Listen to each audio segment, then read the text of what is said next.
Welcome back everyone to yet another video about the presidential election in the United States. It's been a hell of a week actually. Uh, Trump managed to win in quite a landslide fashion by modern standards, I guess. And he is set to win a total of 312 electoral votes once Arizona is called.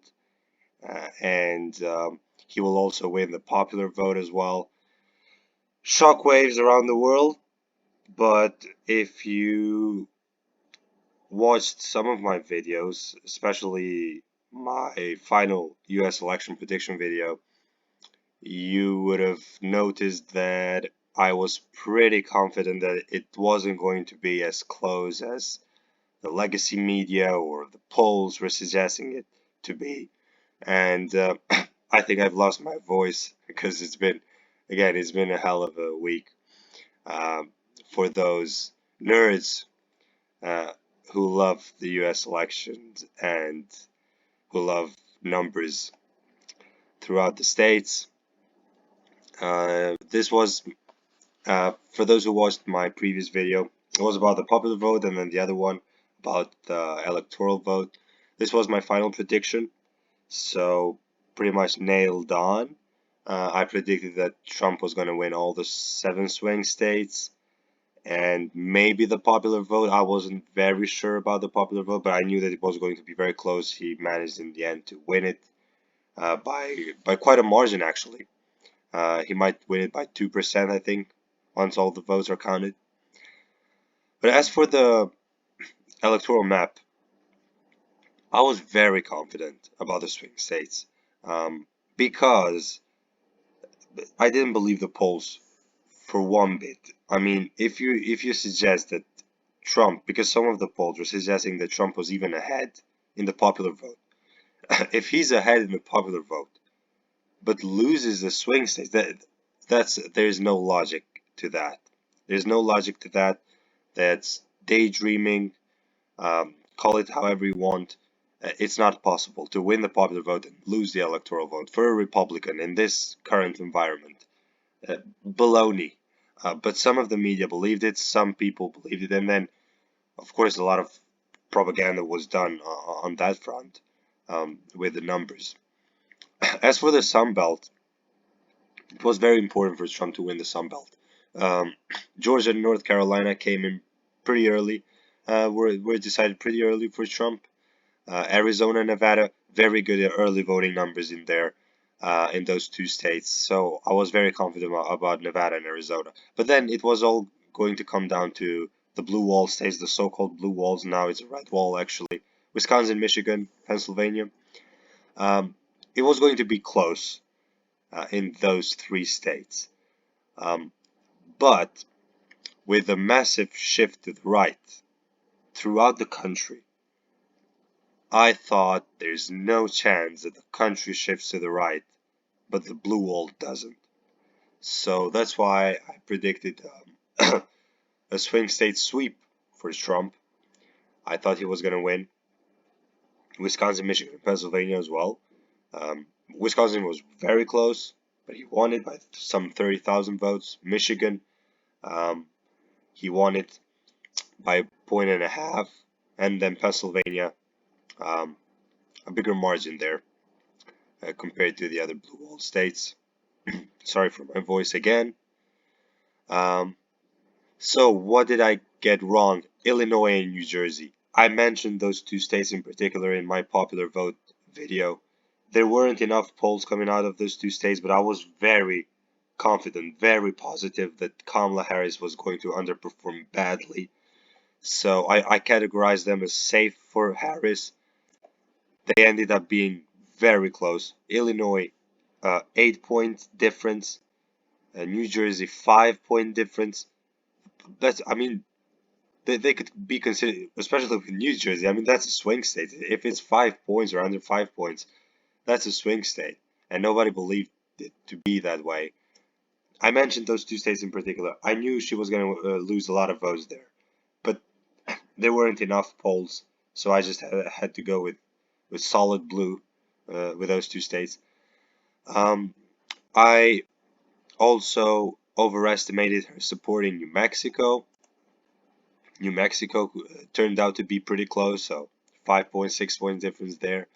Um, and also, if we have a look at which one here, New York.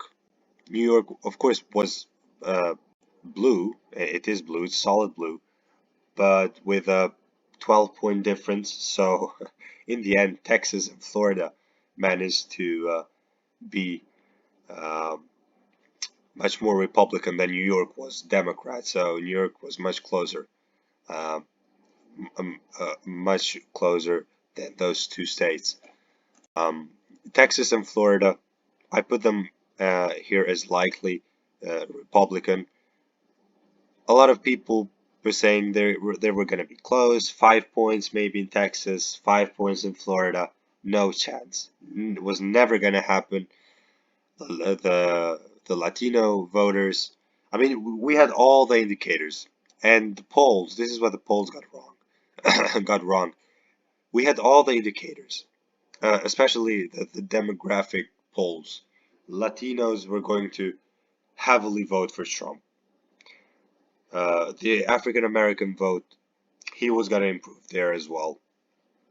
And then you had Arab Americans, Muslim Americans not voting for Harris as much as she would have liked to. So we had all the indicators, but still the polls were saying it was going to be close. And then some clowns like Alan Lichtman and the rest of them, uh, gaslighting. It was gaslighting. Uh, it, in all senses. It was gaslighting, it was propaganda, and I can understand that. That's how you win elections. You have to project confidence, you have to project positivity, you have to be very confident, and you've got to have a lot of energy, and you've got to be the self-esteem's got to be right and all that. But it was gaslighting at the end of the day. They got it massively wrong because all the indicators were there.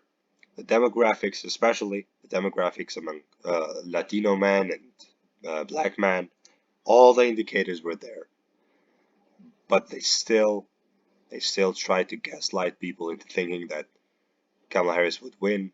Some were even suggesting a blowout. Well, it was a blowout, but for Trump.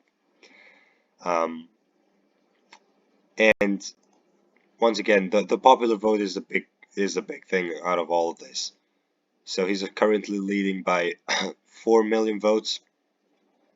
Probably when all is said and done in California, in Oregon, and Washington, she will improve those numbers. It's 47.7%. She will improve those numbers. Um, but still, Trump is probably going to win more than half of the popular vote, so more than 50% of the popular vote. Nobody believed it to be possible, um, even though the polls were suggesting very close race, the popular vote. New York Times, Washington Post, actually, the Wall Street Journal, not the Washington Post, the Wall Street Journal, about a week before before the election day, they had Trump plus 1 or 2, I think. So it was very clear from early on that Trump was going to win. All the indicators were there. All the indicators were there.